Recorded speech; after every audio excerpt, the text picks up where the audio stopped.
Did you know the Queen of England was once a mechanic who got her hands dirty fixing military trucks during World War II? Stick around, because what I'm about to reveal will completely change how you see royalty forever. Most people think of Queen Elizabeth II in her crown and elegant gowns, but few know that in 1945, this future monarch was crawling under vehicles, changing spark plugs, and rebuilding engines. Yes, you heard that right. The woman who would become one of the most powerful figures in modern history started her journey as a hands-on mechanic during one of the darkest periods in human history. If you're enjoying these fascinating historical facts, make sure to subscribe and hit that notification bell so you never miss another incredible story from our channel. Let me take you back to 1945. The world was at war, and Britain desperately needed every capable person to contribute to the war effort. Princess Elizabeth was only 18 years old, but she wasn't content to sit safely in the palace while her country suffered. Against the initial wishes of her father, King George VI, she insisted on joining the Women's Auxiliary Territorial Service, known as the ATS. This wasn't just a symbolic gesture or a photo opportunity. She genuinely wanted to serve. Here's what makes this even more incredible. It took over a year of debate and persuasion before her parents finally relented. Her mother famously declared during the London bombings, "The children won't go without me. I won't leave without the king, and the king will never leave." The royal family stayed in Britain even as over 1 million people evacuated to escape the devastating German Luftwaffe attacks that destroyed countless homes and killed thousands. On March 24, 1945, Elizabeth registered as number 230873 Second Subaltern Elizabeth Windsor. Notice something interesting? She didn't use her royal title. She was simply Elizabeth Windsor, just another young woman ready to do her part. She trained at the No. 1 Mechanical Training Center in Camberley, where she learned to drive and maintain military vehicles. And here's what makes this story even more remarkable. She was the first and only female member of the British royal family to serve in the armed forces as a full-time active member. The training was tough and genuine. Elizabeth learned to change wheels, dismantle and rebuild engines, and drive every type of heavy military truck and ambulance she worked on. Her instructors later recalled that she took the work seriously and didn't expect or receive any special treatment because of her status. She wore the same uniform, got the same grease under her fingernails, and followed the same rigorous schedule as every other trainee. And get this, she reportedly loved showing off the dirt under her nails and grease stains to her friends as badges of honor from her labor.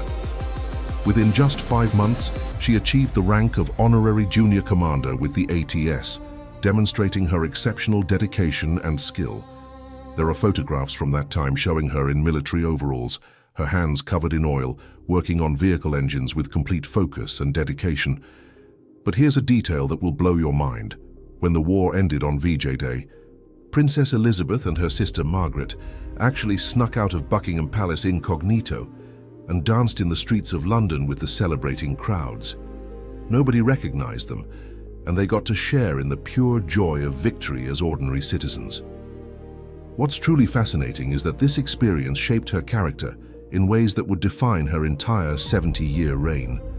The discipline, work ethic, and sense of duty she developed during those months stayed with her for the rest of her life. She often spoke about this period as one of the most meaningful experiences of her youth, saying it was the only time she felt she was treated like everyone else. But here's something most people don't know. Even decades later, Queen Elizabeth maintained her love for driving and mechanics. Unlike most royals who are always chauffeured, she often drove herself around her private estates well into her 90s, and she was known for her impressive driving skills. She even taught her children and grandchildren to drive personally, and she never needed a driver's license, because in the UK, licenses are issued in the monarch's name, so technically she couldn't issue one to herself. She was literally the only person in the entire United Kingdom allowed to drive without a license.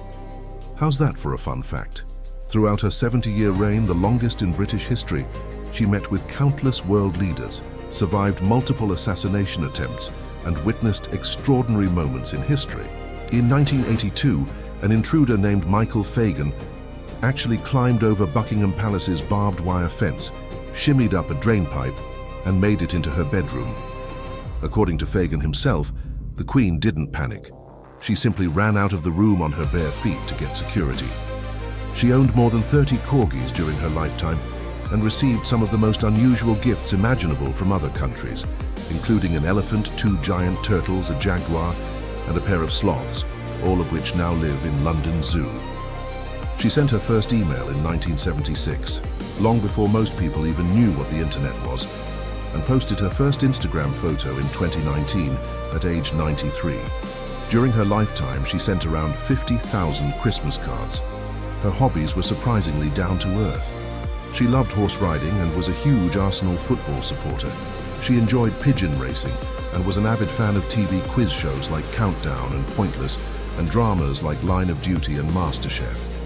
Her favorite drink was reportedly gin and Dubonnet with a slice of lemon and plenty of ice, but she insisted on ice balls instead of cubes because she hated the noise of rattling ice in her glass. She apparently enjoyed a glass of champagne every single night. Despite all the wealth and privilege, Queen Elizabeth was known for her remarkable frugality. She reportedly saved wrapping paper from gifts to reuse later, ate Tupperware meals while traveling, and wore the same outfits multiple times, often for decades. Her wedding dress, that iconic Norman Hartnell gown from 1947, was purchased with ration coupons because Britain was still recovering from the war. She saved up clothing ration coupons just like any other British citizen at the time. She even did her own dishes at Balmoral Castle during family barbecues, which shocked Prime Minister Margaret Thatcher so much that she later sent the Queen a pair of rubber gloves through the mail. She avoided eating potatoes, soup and raspberries in public, not because she didn't like raspberries, but because she worried the seeds would get stuck in her teeth. Here's another incredible story that shows her sense of humor. During a walk on her Balmoral estate, she encountered American tourists who didn't recognize her. When they asked if she'd ever met the Queen, she simply pointed at her security guard and said, "No, but he has." The tourists never realized they were talking to the Queen herself. Her dedication to service never wavered. Even in her final years, she continued working, meeting officials and fulfilling her duties. Just 2 days before her death in September 2022 at age 96, she met with the newly appointed Prime Minister, Liz Truss, at Balmoral Castle.